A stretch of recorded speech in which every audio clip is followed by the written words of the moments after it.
Good morning, everyone. I would like to welcome all of you in our first pre-event SOBEP 2024.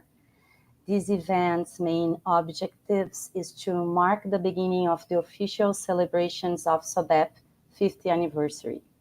It's a great pleasure and honor to be here with you to introduce Professor Steve Sonis, one of the most important professor and researcher of oral medicine in the world. I'm here on behalf of Professor Alan Roger Santos Silva, the president of the 5th Brazilian Congress of Stomatology and Neuropathology, and on behalf of Professor Pablo Vargas, president of SOBEP. Dr. Sonis is senior academic at Harvard, Ringman and Human Hospital, and the Dana-Farber Cancer Institute, and a world-renowned expert in clinical, biological, and health economic aspects of cancer and complications associated with treatment. I'm sure that everyone in the world who works in the field of oral medicine, and especially with patients undergoing oncological treatment, knows and admires so much Dr. Sonis. His lecture today is entitled Management of Oral Mucositis, Past, Present, and Future. So, Dr. Sonis, thank you for being here with us, sharing your knowledge with us. And we are very, very excited to hear from you and learn so much from your lecture today. So please, the stage is yours. Well, good morning, everybody. It's a real honor to be asked to speak to you. Although by remotely, I would much rather be in person. But what I'm going to talk about today is approaches to the treatment of mucositis in patients being treated for squamous cell cancers of the head and neck. And just by way of disclosure, I work at Brigham and Women's Hospital in the Dana-Farber Cancer Center in Harvard, but I also work for a preclinical CRO and a CRO, so I just wanted to disclose that before I started. So what we're talking about today actually is not new. The technology certainly has changed from the image on the top left in terms of how patients receive radiotherapy to current IMRT and more sophisticated measures. But the reality is, if you go back and look at the very early literature, even some of the work by Madame Curie, descriptions of mucositis are continuous from the start of this form of cancer therapy right to now. And the impact on patients, as you know, I don't have to tell you this, is dramatic. And this is a poem, I've shared it many times. It was written by a patient who was being treated for breast cancer, who developed mucositis. And from a patient's perspective, it really provides a very cogent description of how miserable mucositis is for these patients. Unfortunately, this patient, who happened to be a writer, died within a year of writing this poem, which was published in the New England Journal of Medicine. So we know that mucositis affects patients getting chemotherapy. So why am I focusing on radiation? I'm doing it because it serves as a very good example of the trajectory of what happens with mucositis, and it's spread out over time. The pathogenesis of chemotherapy-induced oral mucositis is very similar to chemotherapy in terms of the biology, and it includes a number of druggable targets, which really lends itself to today's discussion. It's a very predictable event. As you know, it occurs in almost 2/3 of patients who get chemoradiation. From a drug development standpoint, from a pharmaceutical industry standpoint, it's a big market, over $1 billion, over $1 billion US worldwide, and it has huge impact on the health and economic outcomes associated with the condition. And certainly, if you look at the range of mucositis across a whole bunch of different forms of cancer regimen-related toxicities, concomitant chemoradiation is really at the top of the list. Virtually no patient who gets concomitant chemoradiation for head and neck cancer escapes some form of some severity of mucositis. And the trajectory is very, very well established and very predictable. So as you know, these patients receive their radiation in increments of about 2 gray fractions. So every day, 5 days a week, the patients come in, they get radiated, they get their 2 grays. If they're getting concomitant chemotherapy, which is most typical of these patients, they typically get cisplatin, and they either get it weekly in a small dose, say 40 mg per meter square, or they get it tri-weekly on days 0, 21, and 42 at 100 mg per meter square. In both cases, the chemotherapy is given not to kill the tumor, but really as a radiosensitizer. So it enhances the ability of the radiation to kill the tumor. And what we know that even in the first week of treatment, even by the time the patient has received 10 gray, they start to complain of symptoms. Typically burning, it sort of feels like they'll describe it as a food burn, so a pizza burn or something of that sort. It's pretty easily managed, but it's a harbinger of things to come. By the time they get to 20 to 30 gray, the mucosa starts to break down and ulcerates. And then beyond 30 gray, 30 to 40 gray, there's pronounced ulceration, and that stays up and flat for quite a while, usually in 2 to 4 weeks after the last dose of radiation. So from a patient perspective, they're stuck with this incredibly symptomatic, invasive kind of mucosal injury, not just for a week or 2 weeks, as would be the case with chemotherapy or conditioning regimens for stem cell transplant, but really for multiple weeks. So from a patient perspective, it's not unusual that they need to say, I need a break in treatment, or I can't eat anymore. I need to have nutritional supplementation with a G-tube, and they go into the hospital more, and they go to the emergency room more. So they're at risk of this injury for a very long time. Now, there's some general considerations that I wanted to talk about before we get into some specific examples of what's in the pipeline and what has been in the pipeline in terms of interventions.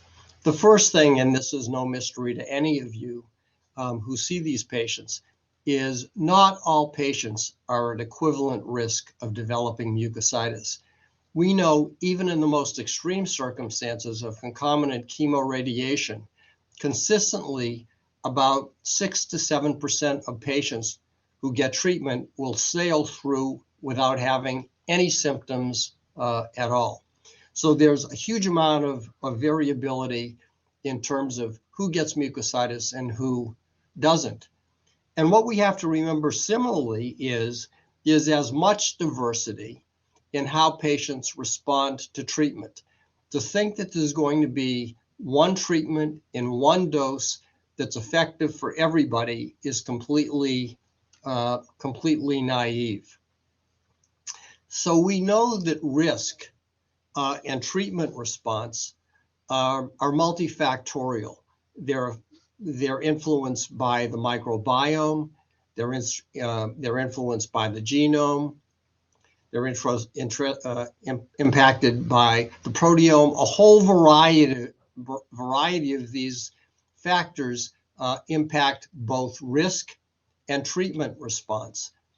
And the fact is, when you look at all of these, the phenome, the metabolome, the microbiome, the environment, we can't assume that it's the same for every patient. For one patient, the genome might be the dominant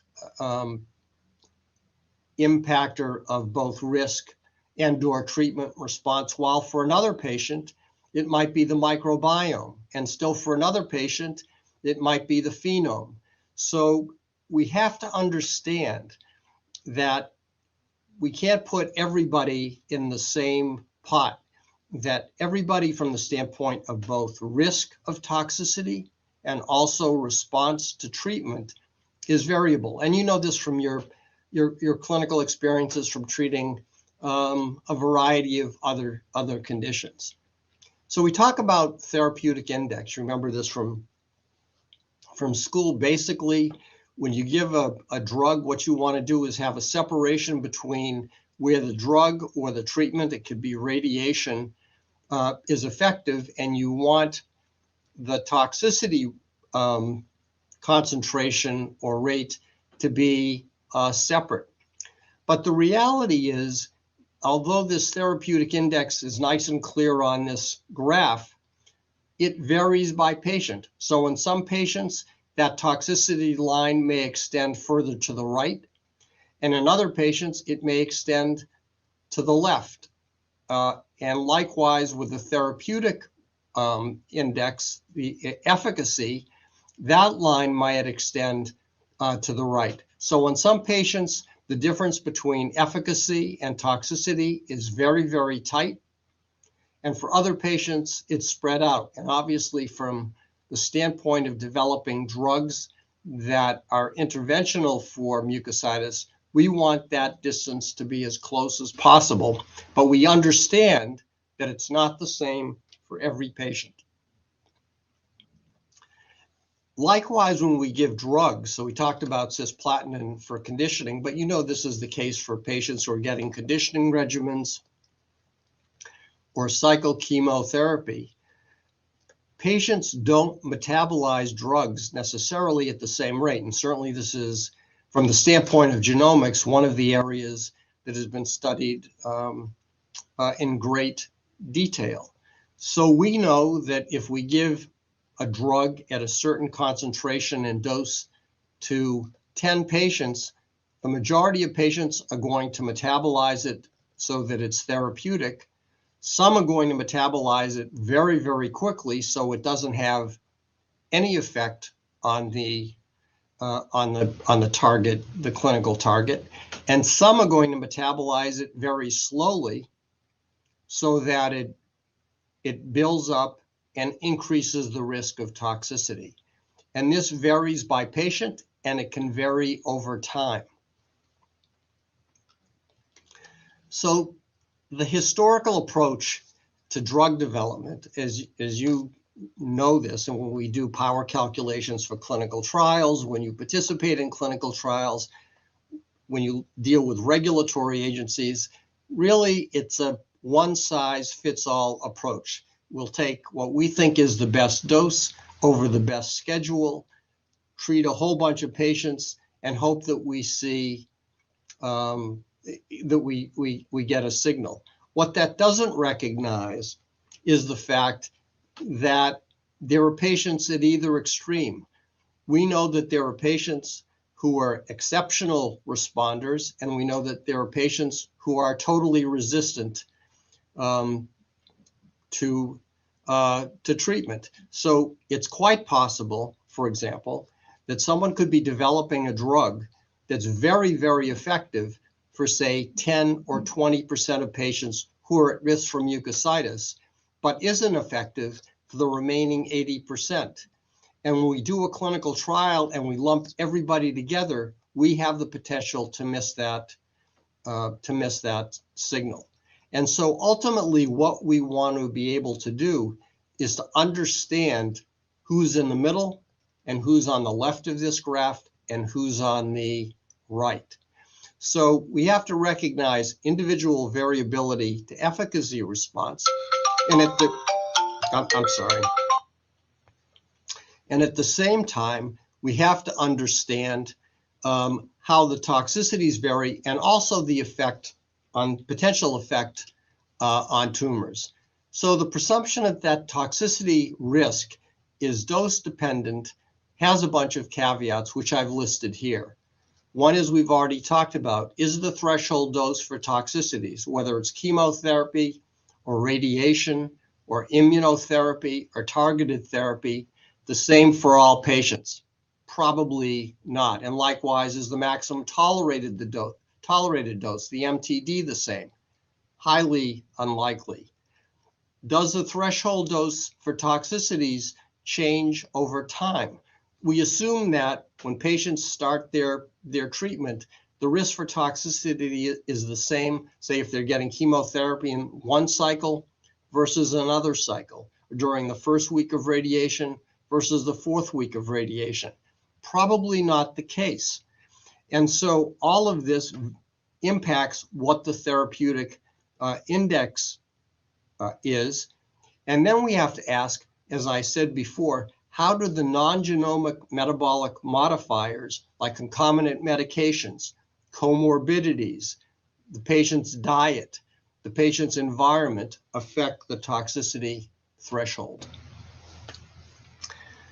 When we're dealing with any supportive care indication, mucositis is a good example, but it could be neuropathy, could be nausea and vomiting, it could be any of the things, arthralgia, any of the toxicities of which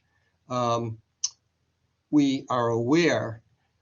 One of the things that we have to be sure of when we're developing an intervention is that we're specific for normal tissue, but we don't risk negatively impacting tumor response to treatment, right? We don't want to say, okay, we can protect the mouth, but at the same time, we risk protecting the tumor. And the critical thing is, sometimes we think of tumors as sort of being a separate entity that do their own thing. The reality is tumors, even though they're histologically the same, even though they're squamous cell carcinomas, lymphoma, whatever they are histologically the same, as you know, are highly variable or highly heterogeneous.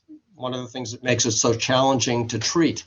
And so tumors vary tremendously in their response to treatment in terms of whether they're going to be favorably impacted or negatively impacted.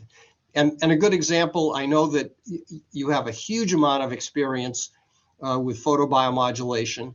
And one of the things that's always been perplexing to me is why, when one looks at the literature, is there such a broad response to tumor in terms of how tumors respond to photobiomodulation. And the reason is because tumors are not all the same. Some are sensitive in terms of photobiomodulation having zero effect in terms of being protective, whereas others, it becomes cytoprotective. So I picked photobiomodulation just because I know it's very well established with you, and you have such enormous amounts of experience with it, but it responds to everything that we're talking about today in terms of drug or biological interventions for mucositis. So the bottom line to all of this is we need to think in terms of individualizing medicine, personalized diagnostics and treatment, precision medicine, being able to identify who's at risk, who will respond most effectively to treatment, and whose tumor won't be negatively impacted by therapy. So one of the nice things that's happened, although we still have a huge amount to go, is there's been an evolution in terms of how we've looked at toxicities and how treatments have developed from the time that I started as a resident until now. Not that long ago, toxicities were just accepted as collateral damage. If you had cancer and you were being treated with radiation or chemotherapy then, or now immunotherapy or targeted therapy, you were going to have bad toxicities, and it was just unavoidable. It just happened, and patients just had to tough it out. The oncologists were totally focused on survival, overall survival. It didn't matter what the patient's quality of life was. Didn't matter if they were bedridden, intubated, if the patient survived. That was considered to be a win. But the reality is there have been a lot of work done around what's called the misery index. And that is recognizing that patients not only want to survive, but they want to have a reasonable quality of life. And in fact, some patients, if you look at this type of index, are willing to trade off survival time versus having a better quality of life. But fortunately, we've moved onto that. And then in the 80s, the focus was on tumor protection. We'll talk about this in a minute. Was on clonogenic cell death. The concept that when you give radiation or chemotherapy, what you're doing is causing double-strand breaks in DNA and causing cells to die. And that was thought to be really the principal, frankly, the only mechanism by which tissue-based regimen-related toxicities occurred. And then there was a huge transformation, a huge recognition on the complexity of the pathogenesis of mucositis, of radiation-induced dermatitis. In general, both toxicities associated with radiation and chemotherapy. And the good news about this was, as we recognized the biological complexities, it opened up potential opportunities for treatment interventions. And now, we're positioned, certainly most of you are positioned in your professional lives to see cancer therapy to continue to evolve and present huge opportunities in terms of study, both from the standpoint of understanding pathology and the pathogenesis of conditions, but also in coming up with new forms of intervention. So if we look at sort of what was done in the past, so this is just a cartoon that shows stratified squamous epithelium of the mouth. You all know this very well, where we have cells in the basal layer that are essentially the mother cells, the stem cells. They divide. We have a renewing epithelium, and what happens is, or what we used to believe, if you looked at radiation or chemotherapy, it non-specifically affected those cells in the basal layer, those basal stem cells. It caused double strand breaks. And what happened is there was apoptosis or necrosis. That renewal stopped to occur. The tissue became atrophic, and then went on to ulcerate, and then went on to heal. But the reality is, we know that things are much, much more complex.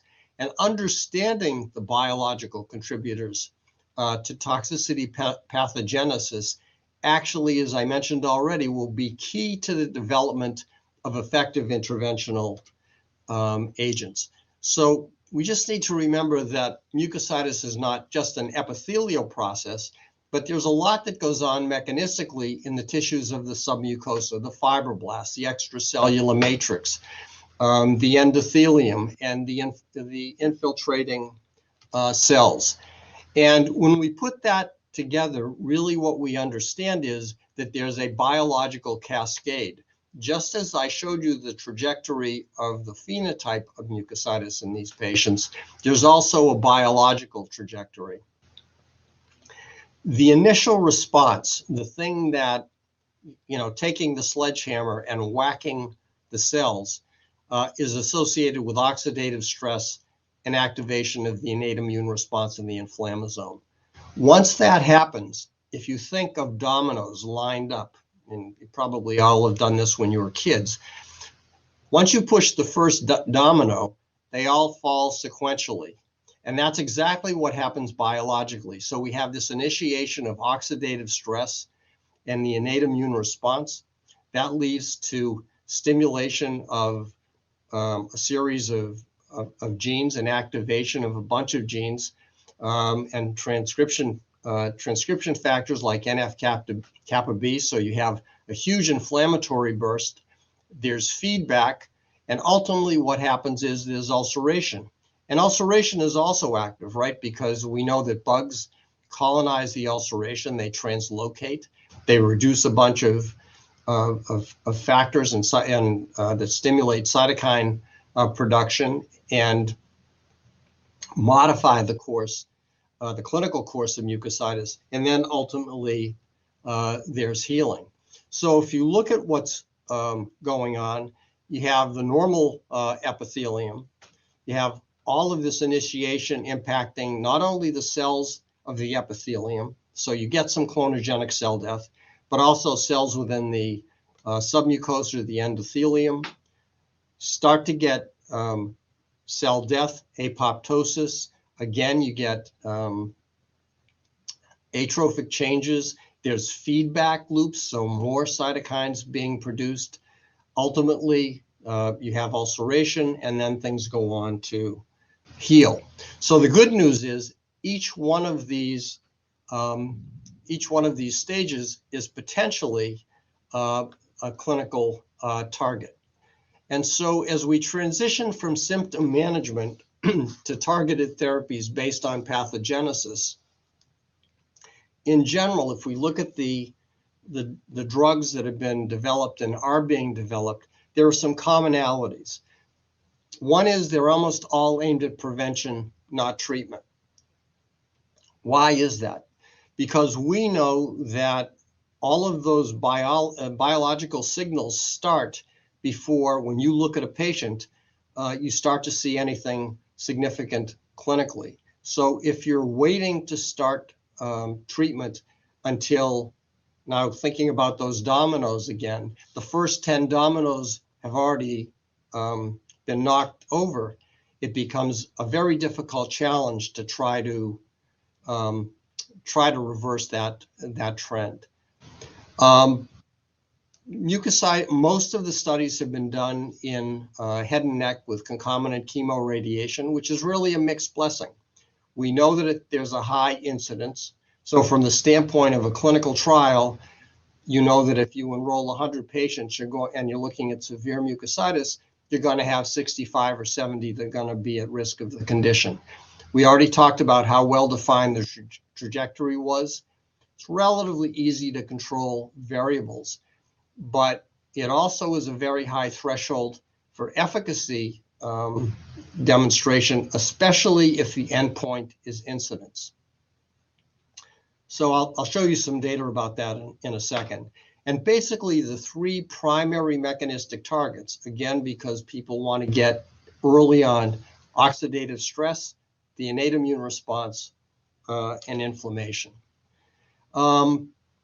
Just some factors to consider in mucositis design, which make it challenging.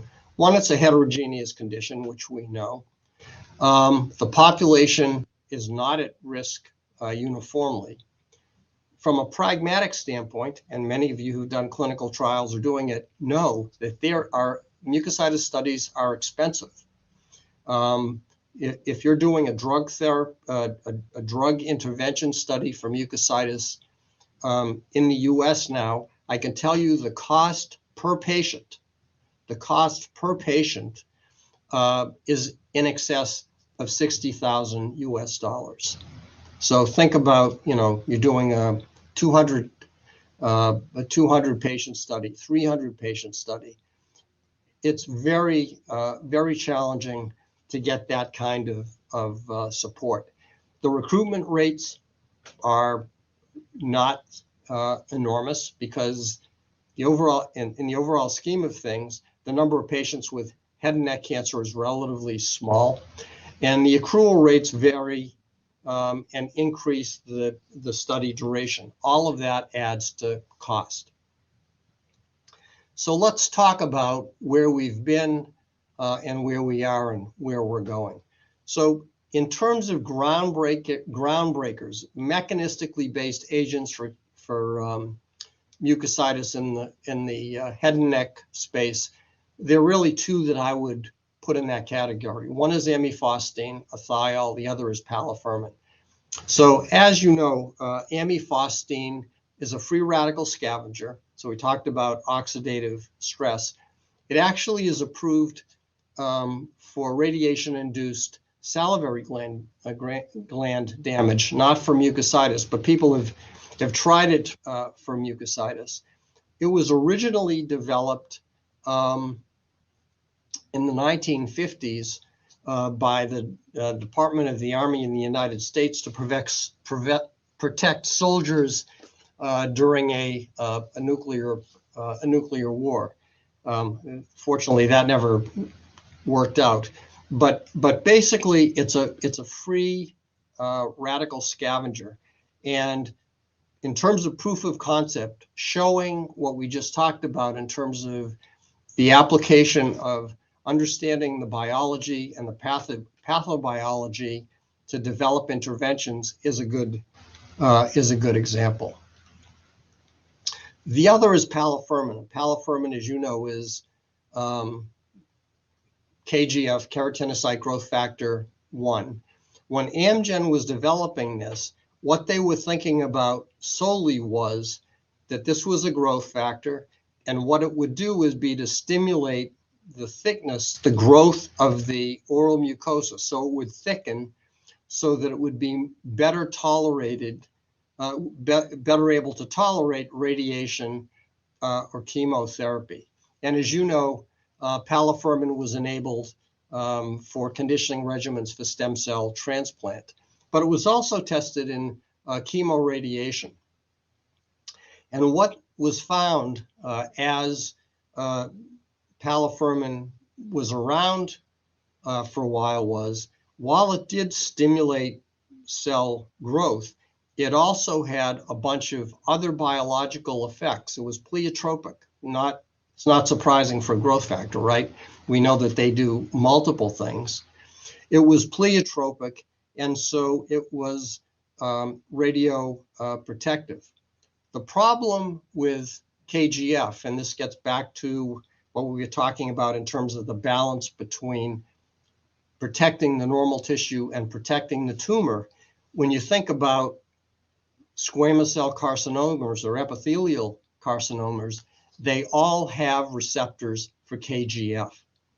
So the problem was, yeah, you could protect the normal tissue, but what you were risking was stimulating tumor growth. And in fact, when they looked at the long-term follow-up in the head and neck studies that Amgen did, they found that in some instances there was a suggestion that while palifermin was protective in terms of normal tissue, in some patients, again, this gets to not all patient tumors respond in the same way.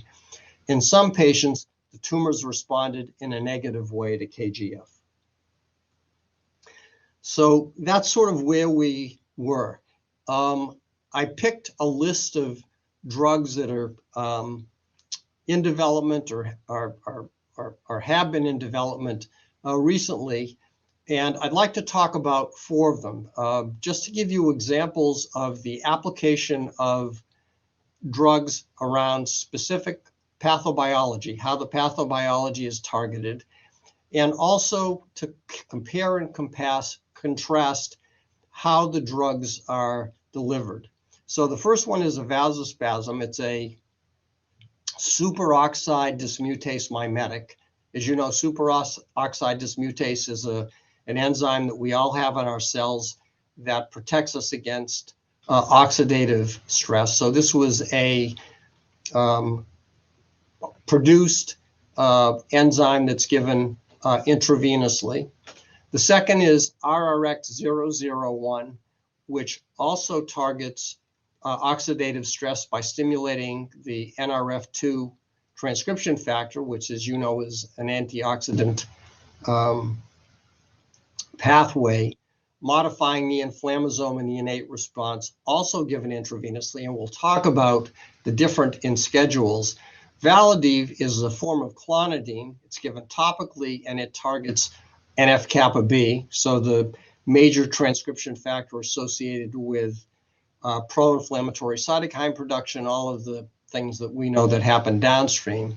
And then finally, AG013, which used a genetically engineered probiotic, Lactococcus lactis, to deliver trefoil factor, and that's given topically. So let's just take a look at how these have fared. So the first one is GC4419, so that's a vasopasm, that's the superoxide dismutase mimetic.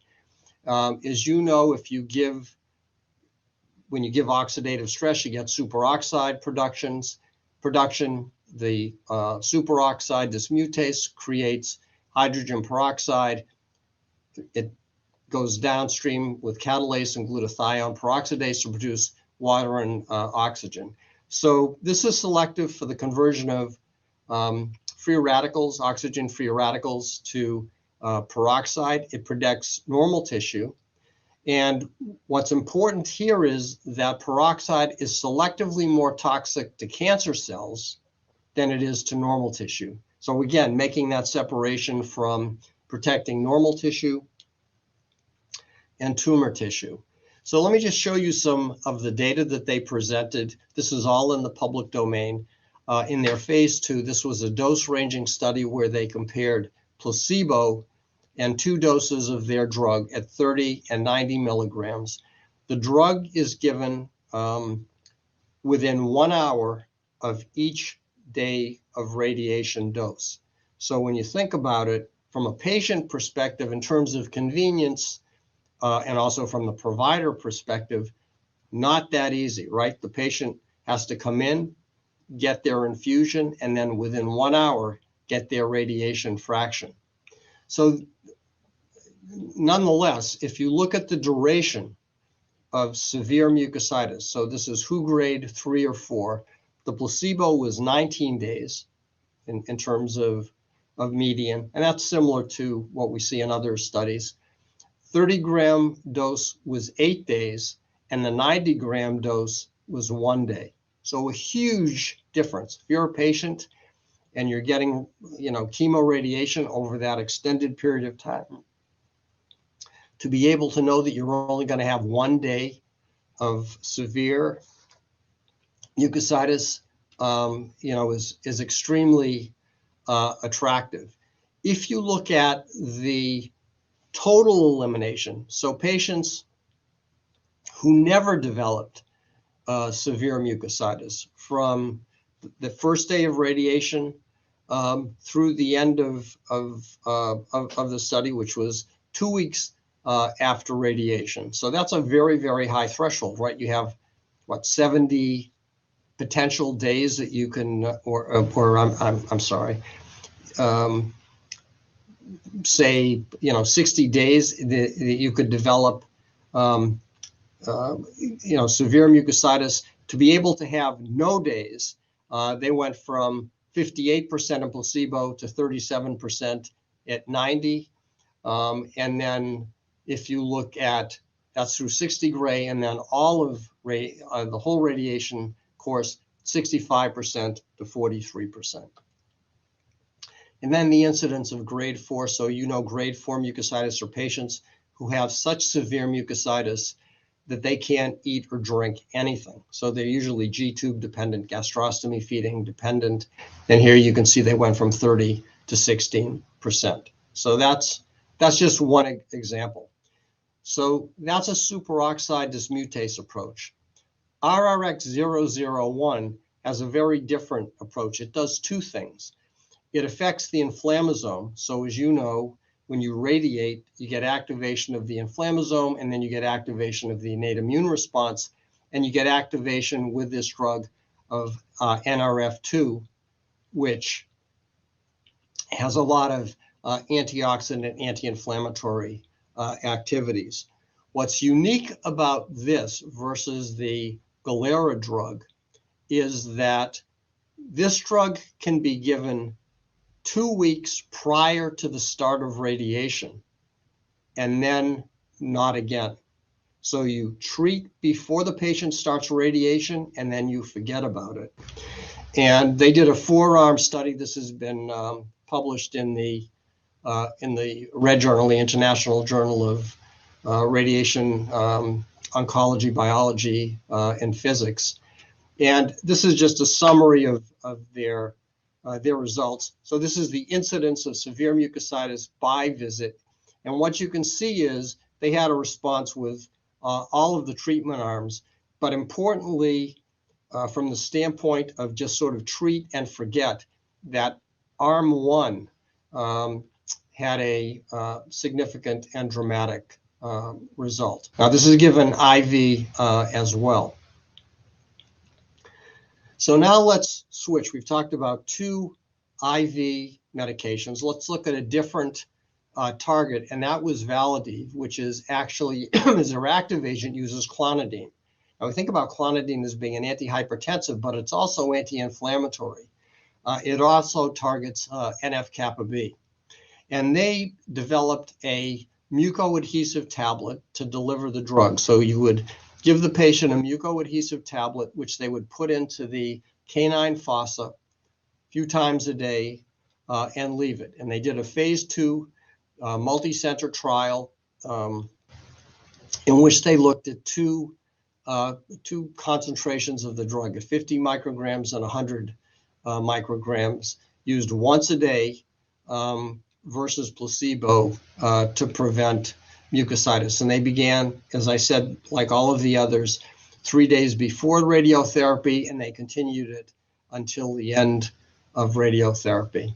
And just a summary of the results, you can see the placebo is in blue.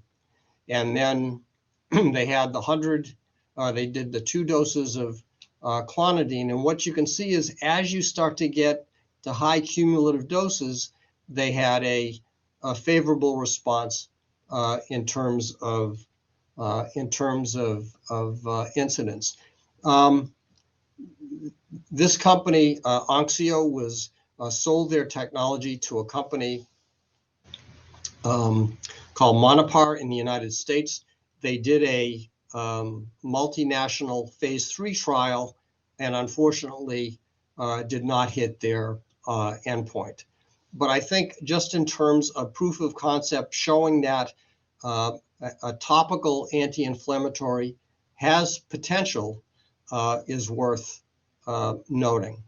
And then finally, I wanted to talk about AG013. So this paper by Doug Peterson and colleagues demonstrated that trefoil factor, which you know is produced in the gut, produced by salivary glands, is protective of mucosa. And they did a study in Russia in which they showed that a spray of trefoil factor was potentially efficacious in patients being treated for colorectal cancer with 5-FU-based chemotherapy. So what Actogenics did, the company that developed this, is they said, you know, that's interesting to have to use a spray, but we're going to do something else. We're going to take a probiotic, a bug that we know is not pathogenic, Lactococcus lactis, and we're going to insert genes within that bug so that the bug becomes a little factory that produces a protein. And the protein that it's going to produce is going to be a trefoil factor. And then what they did is they said, we know the trefoil factor has wound healing properties. We know that it's protective. We know that it is effective on the mucosa. We'll take this AG013, formulate it. It comes as a powder, so you can just suspend it and put it into solution, and then use it as a rinse and gargle, knowing that the resident time in the mouth is relatively short but because of radiation, and we know that the tight junctions of the epithelium open up, there's good penetrability, and we should be able to show efficacy. And they did a 1B study actually in patients who were getting induction chemotherapy for cancers of head and neck. And what they showed was overall, they could reduce, and this was a very small trial, they could reduce the numbers of days of ulcerative mucositis, and they could also reduce the days of the time to onset. And so they then did a study in patients being treated for severe mucositis with concomitant chemotherapy. And what they showed in both patients with oropharyngeal cancers and patients with oral cancers was that there was efficacy in terms of duration. And also, that was independent of whether the patients got tri-weekly or weekly cisplatin, which, as you know, affects toxicity. And then they noticed that there was an effect, a favorable effect, in decreasing the time to progression of grade 4. So as you look at this data, you think back, okay, I showed you data around the Galera drug, the IV formulations, that was more dramatic. But again, in terms of proof of concept, number one, that a topical formulation potentially is efficacious. And number two, that you can use novel delivery platforms, in this case, genetically engineered bacteria, to deliver a protein, I think is interesting. And obviously, one of the things that they were interested in, aside from whether there was any tumor protection, we know these patients are potentially become neutropenic, certainly in the head and neck population, probably 20%.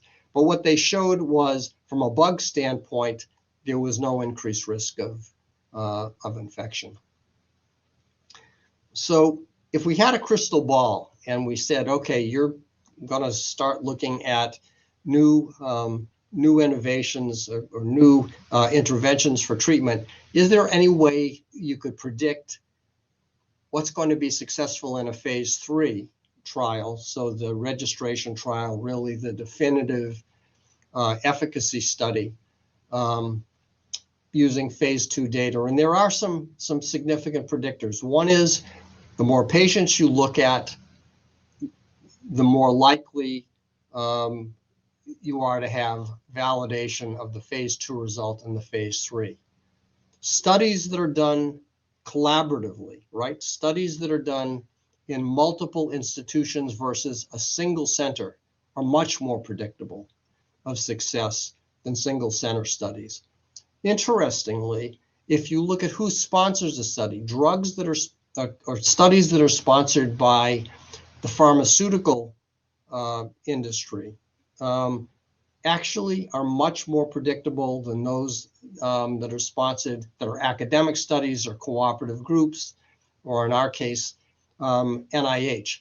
Maybe that's because pharma studies have to be done with such discipline because of regulators that the uniformity and validation of outcomes is much more strict than happens sometimes in academic or collaborative group or NIH-sponsored trials. Not surprisingly, publication of results in a high-impact journal, peer review is very important. And the interval between when you have the result and when it's published, obviously, potentially important.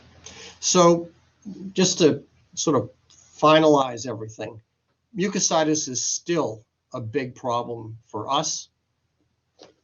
It's a bigger problem for our patients, and it's an attractive target for drug development.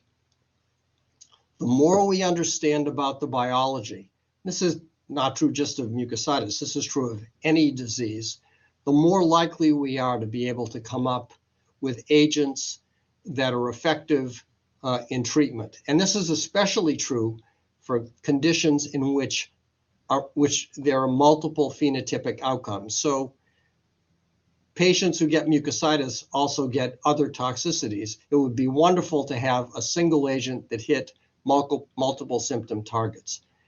The preclinical pipeline is very robust. There's still a lot of interest in developing an intervention. The regulatory environment is conservative, right? So FDA, EMA, all of the regulators are very conservative in terms of what they accept and what they don't, which is both a good thing and a bad thing, right? It makes it much more challenging in terms of the clinical trial design, numbers of patients, and it adds to cost. And obviously, can't ignore the current fiscal climate, which is very tight, which is challenging for startups and could negatively delay time for approval of new agents. So once again, I thank you very, very much for this honor. My email address is at the bottom of this slide. Please, if you have any questions or criticisms or suggestions or anything, reach out. Thank you very much.